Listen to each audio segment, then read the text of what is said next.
ಕಥಾಮೃತ ಸಾರ ಗುರುಗಳ ಕರುಣದಿಂದ ಪನಿತು ಪೇಳುವೆ ಪರಮ ಭಗವದ್ಭಕ್ತರಿದನಾದರದಿ ಕೇಳುವುದು. ಕಡು ಕರುಣೆ ನೀನೆಂದರಿದು ಹೇರೊಡಲ ನಮಿಸುವೆ ನಿನ್ನಡಿಗೆ ಬೆಂಬಿಡದೆ ಪಾಲಿಸು ಪರಮ ಕರುಣಾ ಸಿಂಧು ಎಂದೆಂದು. ನಡು ನಡುವೆ ಬರುತ್ತಿಪ್ಪ ವಿಘ್ನವ ತಡೆದು ಭಗವನ್ ನಾಮ ಕೀರ್ತನೆ ನುಡಿದು ನುಡಿಸೆನ್ನಿಂದ ಪ್ರತಿ ದಿವಸದಲ್ಲಿ ಮರೆಯದಲೆ. ಮಧ್ವನಾಮದಲ್ಲಿ ಸರ್ವೇಶ ಹರಿ ವಿಶ್ವವೆಲ್ಲವೂ ಪುಸಿ ಎಂಬ ದುರ್ವಾದಿಗಳ ಮತವನ್ನೆರೆ ಖಂಡಿಸಿ ಸರ್ವೇಶ ಹರಿ ವಿಶ್ವ ಸತ್ಯವೆಂದರು ಹಿತ ಶರ್ವಾದಿ ಗೀರ್ವಾಣ ಸಂತತಿಯಲೇ. ಶ್ರೀಮದಾಚಾರ್ಯರು ಉಡುಪಿಗೆ ಬಂದ ಮೇಲೆ ದೊಡ್ಡ ಸಭೆ ನಡೆದಾಗ ಅಲ್ಲಿಯ ಎಲ್ಲ ಶಿಷ್ಯರು ಮತ್ತು ಸೇರಿದ ಜನರು ಮಧ್ವಾಚಾರ್ಯರ ಪ್ರಮುಖ ಶಿಷ್ಯರಿಗೆ ನೀವು ಆಚಾರ್ಯರ ಜೊತೆಗೆ ಹೋದಾಗ ಅವರು ಅನೇಕ ಅತಿಮಾನುಷ ಮಹಿಮೆಯನ್ನು ತೋರಿಸಿದ್ದಾರೆ ಎಂದು ನಾವು ಕೇಳಿದ್ದೇವೆ. ಅದರಲ್ಲಿ ಕೆಲವನ್ನಾದರೂ ನಮಗೆ ತಿಳಿಸಿರಿ ಎಂದು ಕೇಳಿದಾಗ ಆ ಶಿಷ್ಯರು ಮಧ್ವಾಚಾರ್ಯ ಅನೇಕ ಮಹಿಮೆಗಳನ್ನು ಹೇಳಲು ಪ್ರಾರಂಭ ಮಾಡ್ತಾರೆ. ಒಬ್ಬ ಶಿಷ್ಯ ಹೇಳ್ತಾನೆ, ನಾವು ಬದರಿಗೆ ಹೋಗುವಾಗ ದಾರಿಯಲ್ಲೇ ಒಂದು ಊರು ಬಂತು. ಆ ಊರಿನ ರಾಜನು ನಾಸ್ತಿಕನು, ನಾನೇ ದೇವರು ಎಂದು ಹೇಳಿಕೊಳ್ಳುವವನು. ಅವನ ಹೆಸರು ಈಶ್ವರ ದೇವ ಎಂದು ಇತ್ತು. ಅವನು ಒಂದು ದೊಡ್ಡ ಸರೋವರವನ್ನು ಕಟ್ಟಿಸುತ್ತಾ ಇದ್ದನು. ಆದರೆ ಅವನು ಮಹಾಜಿಪುಣ. ಪರ ಊರಿನಿಂದ ಹೋಗಿ ಬರುವ ಎಲ್ಲ ದಾರಿ ಹೋಕರಿಂದ ನೀವು ಒಂದು ದಿನ ನೆಲ ಅಗೆದು ಹೋಗಬೇಕು ಎಂದು ನಿಯಮ ಮಾಡಿದ್ದನು. ನಾವೆಲ್ಲ ಆಚಾರ್ಯ ಜೊತೆಯಲ್ಲಿ ಆ ಊರಿನ ಮುಖಾಂತರ ಹೊರಟಾಗ ಅವನು ನಮಗೂ ಆಚಾರ್ಯರಿಗೂ ನೀವು ನೆಲ ಅಗೆದು ಮುಂದೆ ಹೋಗಬೇಕು ಎಂದು ಹೇಳಿದನು. ಆಗ ಶ್ರೀಮದಾಚಾರ್ಯರು,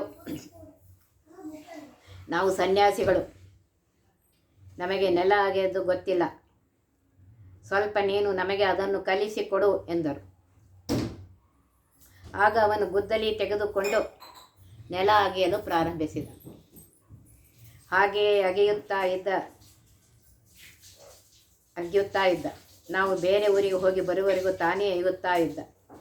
ಕೊನೆಗೆ ಶ್ರೀಮದಾಚಾರ್ಯರು ಅವನನ್ನು ಕ್ಷಮಿಸಲು ಆ ಊರಿಗೆ ತಿರುಗಿ ಬಂದಾಗ ಆಚಾರ್ಯರ ಕಾಲಿಗೆ ಬಿದ್ದು ಕ್ಷಮೆ ಕೇಳಿಕೊಡ್ತಾರೆ.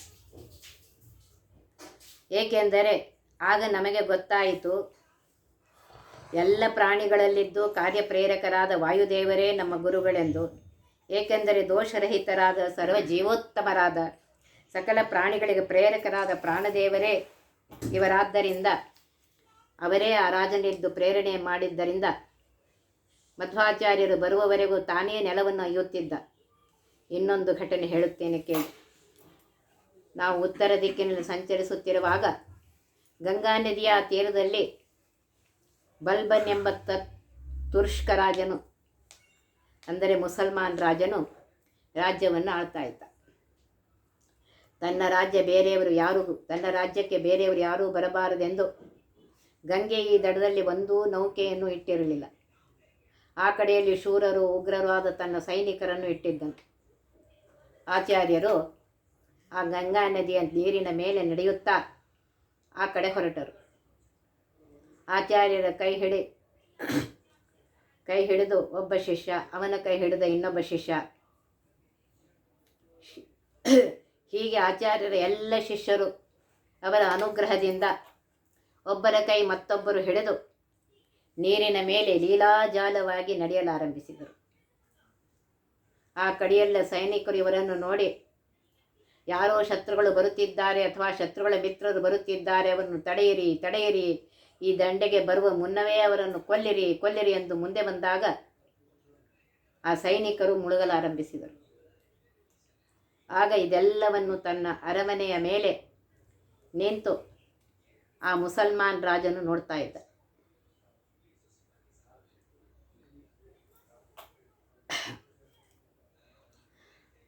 ಆಗ ಸೈನಿಕರನ್ನು ಕುರಿತು ಉರ್ದು ಭಾಷೆಯಲ್ಲಿಯೇ ಶ್ರೀಮದಾಚಾರ್ಯ ಹೇಳ್ತಾರೆ, ಏ ಮೂರ್ಖ ಸೈನಿಕೋ,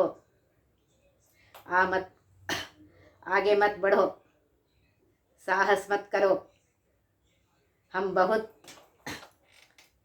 कम लोग हैं, तुम हज़ारों लोग हैं, हमसे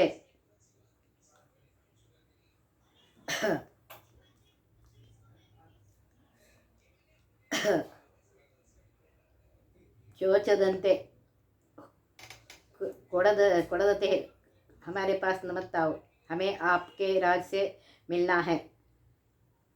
खाम खाम कला मानिए, क्यों मानिए, मर रहे हो हमसे झगड़ा भी क्यों कर रहे हो ಎಂದು ಹೇಳಿದರು. ಇದನ್ನು ಕೇಳಿ ಗರುಡ ಮಂತ್ರದಿಂದ ಹಾವುಗಳನ್ನೆಲ್ಲ ಮುಂದೆ ಬರದಂತೆ ನಿಂತಲ್ಲೇ ನಿಲ್ಲುವಂತೆ ಮಾಡಿದರು. ಆ ಎಲ್ಲ ಸೈನಿಕರು ನಿಂತಲ್ಲೇ ನಿಂತುಕೊಂಡರು. ಸಾವಿರಾರು ನರಿಗಳು ಎದುರಿಗಿದ್ದರು.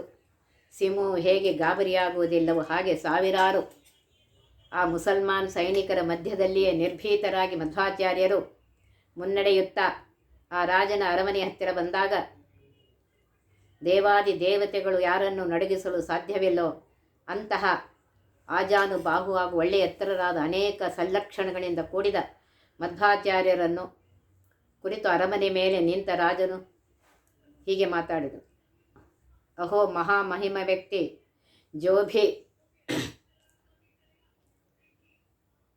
जो भी नए व्यक्ति हमारे राज्य पैर रखते हैं उन्हें गुप्ताचार समझकर हमारे सैनिक उन्हें टुकड़े टुकड़े करने में समर्थ है। यमभटों के जैसे रहने वाले क्रूर मेरे सैनिकों के बीच से सपरिवार सुरक्षित आप यहाँ तक कैसे आए? बिना नौ के आप गंगा के ऊपर उस पार से इस पार कैसे आए? आगे क्या करना चाहते हैं ಅಂತ ಕೇಳ್ತಾರೆ. ಹೀಗೆಂದು ರಾಜನ್ ಕೇಳ್ತಾರೆ. ಆಗ ಆಚಾರ್ಯ ಉತ್ತರಿಸಿದರು, ये आकाश में रहने वाले सूरज को भी प्रकाश देने वाले हमारे जो भगवान है, हम उसके अनुग्रह से सभी काम करते हैं, सभी काम करते रहते हैं। हम आपकी कोई हानि नहीं करेंगे। हम उत्तर दिशा के ओर जा रहे हैं। राजा ने पूछा, आपके भाल में क्या लगा है, क्या लगा हुआ है ಅಂತ ಕೇಳ್ತಾರೆ. ಗುರುಗಳು ಉತ್ತರ ಕೊಟ್ಟರು, आप जो गदा हाथ में रखते हो उसे हम आप अपने भाल में धारण करते हैं. ಆ ಮುಸಲ್ಮಾನ್ ರಾಜನು ಶ್ರೀಮದಾಚಾರ್ಯರ ಗಾಂಭೀರ್ಯವನ್ನು, ಧೈರ್ಯವನ್ನು, ಶ್ರೇಷ್ಠ ಪೌರುಷವನ್ನು, ವಿದ್ವತ್ತಿನ ಕಳೆಯಿಂದ ವ್ಯಕ್ತವಾಗುವ ಪೂಜ್ಯತೆಯನ್ನು, ಶ್ರೇಷ್ಠವಾದ ಬ್ರಹ್ಮವರ್ಚಸ್ವವನ್ನು, ದೇಶಕಾಲೋಚಿತವಾದ ತಮ್ಮ ಮೃದು ಭಾಷೆಯಲ್ಲಿ ಆಡಿದ ಮಾತುಗಳನ್ನು ಕಂಡು ಆಶ್ಚರ್ಯಚಕಿತನಾಗಿ, ಇಂತಹ ವಿಭೂತಿ ಪುರುಷರನ್ನು ನಾನು ಎಂದೂ ನೋಡಿಲ್ಲ. ನೀವು ರಾಜ್ಯವನ್ನು ಆಳುವ ರಾಜರನ್ನು ಮೀರಿಸಿದ್ದೀರಿ, ಆದ್ದರಿಂದಾಗಿ ನಾನು ನನ್ನ ಅರ್ಧ ರಾಜ್ಯವನ್ನು ನಿಮಗೆ ಕೊಡುತ್ತೇನೆಂದು ಅರ್ಧ ರಾಜ್ಯವನ್ನು ಸಮರ್ಪಿಸಿದನು. ರಾಜಭಟರು ಯಾರನ್ನು ದಂಡಿಸಬೇಕೋ ಕೊಲ್ಲಬೇಕೋ ಎಂದು ಬಯಸಿದ್ದರೋ ಅಂತಹ ವ್ಯಕ್ತಿಗೆ ತಮ್ಮ ರಾಜನು ಅರ್ಧ ರಾಜ್ಯವನ್ನೇ ಸಮರ್ಪಿಸಿದ್ದನ್ನು ಕಂಡು ಸೈನಿಕರು ಆಶ್ಚರ್ಯಗೊಳ್ತಾರೆ. ಆಚಾರ್ಯರು ಆ ಮುಸಲ್ಮಾನ್ ರಾಜನ ಕಡೆಗೆ ಲಕ್ಷ್ಯ ಕೊಡದೆ ನಿರ್ವಿಘ್ನವಾಗಿ ಮುಂದುವರೆಯಲು ಸಮರ್ಥರಾಗಿದ್ದರೂ ಸಹ ರಾಜನೊಂದಿಗೆ ವ್ಯಾವಹಾರಿಕ ಮಾತನಾಡಿದ್ದನ್ನು ನೋಡಿದರೆ ಆಪತ್ಕಾಲದಲ್ಲಿ ಹೇಗೆ ವ್ಯಾವಹಾರಿಕ ಬುದ್ಧಿಯನ್ನು ಉಪಯೋಗಿಸಬೇಕು, ಯಾವ ರೀತಿಯಾಗಿ ವ್ಯವಹರಿಸಬೇಕು ಎಂಬುದನ್ನು ಆಚಾರ್ಯರು ತಮ್ಮ ಶಿಷ್ಯರಿಗೆ ತಿಳಿಸಿಕೊಟ್ಟಿದ್ದಾರೆ. ಇನ್ನೊಂದು ಘಟನೆ ಹೇಳುತ್ತೇನೆ ಕೇಳಿ. ಒಮ್ಮೆ ನಾವು ಕಾಡಿನ ದಾರಿಯಲ್ಲಿ ಮುಂದುವರೆದಾಗ ನೂರಾರು ಕಳ್ಳರು ನಮ್ಮನ್ನು ಸುತ್ತುವರೆದರು. ಆಗ ಆಚಾರ್ಯರು ನಮ್ಮನ್ನೆಲ್ಲ ಬದಿಯಲ್ಲಿ ನಿಲ್ಲಿಸಿ ತಮ್ಮ ಶಾಟಿಯನ್ನೇ ಸುತ್ತಿ ಗಂಟಿನಂತೆ ಮಾಡಿ, ನಮ್ಮ ಬಂಗಾರವೆಲ್ಲ ಆ ಗಂಟಿನಲ್ಲಿದೆ, ಈ ಗಂಟಿನಲ್ಲಿದೆ, ನಿಮ್ಮಲ್ಲಿ ಯಾರು ಸಮರ್ಥರಿದ್ದರೂ ಬಂದು ತೆಗೆದುಕೊಳ್ಳಿರಿ ಎಂದು ಹೇಳಿ ಕಳ್ಳರ ಮಧ್ಯದಲ್ಲಿ ಓಡಾಡಲು ಪ್ರಾರಂಭಿಸಿದರು. ಕಳ್ಳರು ಮೋಹಗೊಂಡು ನಾನು ಬಲಿಷ್ಠ ನೀನು ಬಲಿಷ್ಠ ಎಂದು ಪರಸ್ಪರ ಹೊಡೆದಾಡಿಕೊಂಡು ಸತ್ತು ಹೋದರು. ಹಿಂದಕ್ಕೆ ಅರ್ಜುನನು ಸಂಶಪ್ತರನ್ನು ಮೋಹನಾಸ್ತ್ರದಿಂದ ಮೋಹಿಸಿ ಅವರನ್ನು ಗೆದ್ದನು. ಅದೇ ರೀತಿ ಶ್ರೀಮದಾಚಾರ್ಯರು ಸಹ ಈ ಕಳ್ಳರ ಮೇಲೆ ವಿಜಯವನ್ನು ಸಂಪಾದಿಸಿದರು. ಇನ್ನೊಂದು ಸಲ 100 ಕಳ್ಳರು ಇವರನ್ನು ಕೊಲ್ಲಬೇಕೆಂದು ಬಂದಾಗ ತಮ್ಮ ಶಿಷ್ಯರಲ್ಲಿ ಯಾರು ಇವರನ್ನು ಓಡಿಸುತ್ತೀರಿ ಎಂದು ಕೇಳಿದರು. ಆಗ ಹಿಂದು ಮುಂದೆ ನೋಡದೆ ಇಂದಿನ ಪುತ್ತಿಗೆ ಮಠದ ಉಪೇಂದ್ರ ತೀರ್ಥರು ಒಮ್ಮೆ ಕಳ್ಳರ ಗುಂಪಿನಲ್ಲಿ ಓಡಿ ಹೋಗಿ ಒಬ್ಬ ಕಳ್ಳನ ಕೈಲಿದ್ದ ಕೊಡಲಿಯನ್ನು ಕಸಿದುಕೊಂಡು ಜೋರಾಗಿ ಬೀಸುತ್ತಾ ಎಲ್ಲ ಕಳ್ಳರನ್ನು ಓಡಿಸಿದರು. ಹೀಗೆ ಆಚಾರ್ಯರು ತಾವು ಸ್ವತಃ ಸಮರ್ಥರು ಆಗಿರುವುದಲ್ಲದೆ ತಮ್ಮ ಶಿಷ್ಯರ ಕಡೆಯಿಂದಲೂ ಮಹಾನ್ ಕಾರ್ಯವನ್ನು ಮಾಡಿಸಿದರು. ಇನ್ನೊಂದು ಸಲ ಮತ್ತೆ ಅನೇಕ ಕಳ್ಳರು ಆಕ್ರಮಣ ಮಾಡಿದಾಗ ತಾವು ಸುಮ್ಮನೆ ನಿಂತು ಎಲ್ಲರಿಗೂ ಸುಮ್ಮನಿರಲು ಹೇಳಿದರು. ಬಂದ ಕಳ್ಳರು ಅಲುಗಾಡದ ಇವರನ್ನು ಕಂಡು ಇವರೆಲ್ಲ ಶಿಲಾಪ್ರತಿಮೆಯೆಂದು ತಿಳಿದು ದೂರ ಹೋದರು. ಸ್ವಲ್ಪ ಹೊತ್ತಿನ ಮೇಲೆ ಹಿಂತಿರುಗಿ ನೋಡುತ್ತಾರೆ, ಅವರೆಲ್ಲ ಮುನ್ನಡೆದಿದ್ದಾರೆ. ಮತ್ತೆ ಅವರ ಹಿಂದೆ ಓಡಿ ಬಂದಾಗ ಶಿಲಾಪ್ರತಿಮೆಯಂತೆ ಕಂಡಿದ್ದಾರೆ. ಕೊನೆಗೆ ಕಳ್ಳರು ಇವರು ಮಹಾನುಭಾವರೆಂದು ತಿಳಿದು ನಮಸ್ಕಾರ ಮಾಡಿ ಹೊರಟು ಹೋದರು. ಬದರಿಕಾಶ್ರಮದ ಹತ್ತಿರ ಹಿಮಾಲಯ ಪರ್ವತದ ಮಧ್ಯದಲ್ಲಿ ಸಂಚಾರ ಮಾಡುತ್ತಿರುವಾಗ ಒಬ್ಬ ದೈತ್ಯನು ಹುಲಿಯ ರೂಪದಿಂದ ಶ್ರೀಮದಾಚಾರ್ಯ ಶಿಷ್ಯರಾದ ಸತ್ಯತೀರ್ಥರ ಮೇಲೆ ಆಕ್ರಮಣ ಮಾಡಿದನು.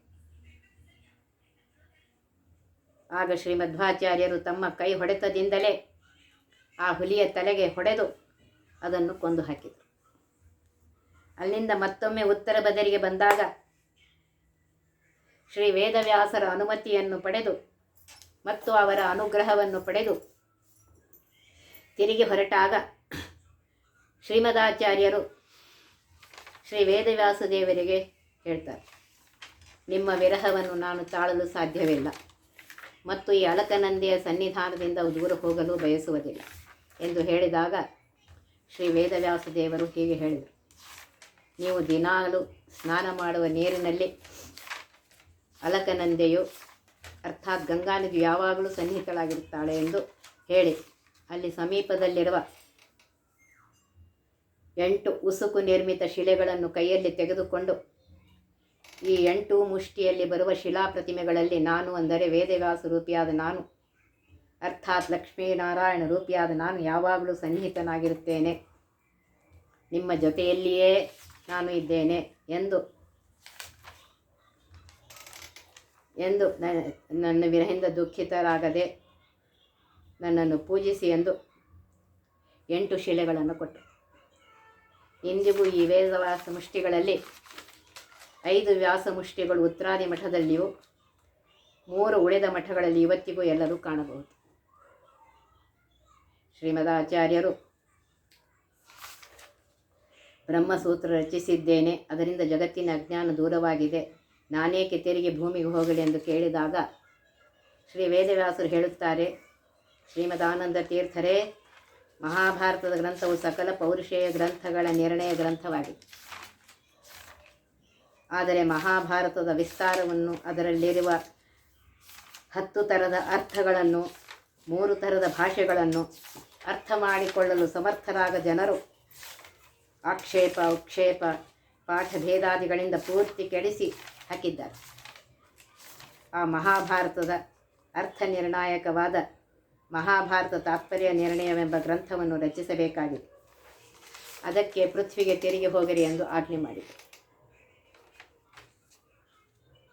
ಪರಮಾತ್ಮನು ನನ್ನನ್ನು ಮಹಾಭಾರತದ ಗ್ರಂಥ ಮೇಲೆ ಗ್ರಂಥ ರಚಿಸಲು ಸಮರ್ಥನೆಂದು ತಿಳಿದಿದ್ದಾನೆ. ಇದೇ ಭಗವಂತನು ನನ್ನ ಮೇಲೆ ಮಾಡುವ ಪರಮಾನುಗ್ರಹ. ಭಗವಂತನ ಈ ಆಜ್ಞೆಯನ್ನು ತಪ್ಪದೇ ಪರಿಪಾಲಿಸುತ್ತೇನೆ ಎಂದು ಮನದಲ್ಲಿ ನಿರ್ಧಾರ ಮಾಡಿ ಮಧ್ವಾಚಾರ್ಯರು ಮತ್ತೆ ಭಾರತ ದೇಶಕ್ಕೆ ಹಿಂತಿರುಗಿದರು. ಇಂತಹ ಅನೇಕ ಮಹಿಮೆಗಳನ್ನು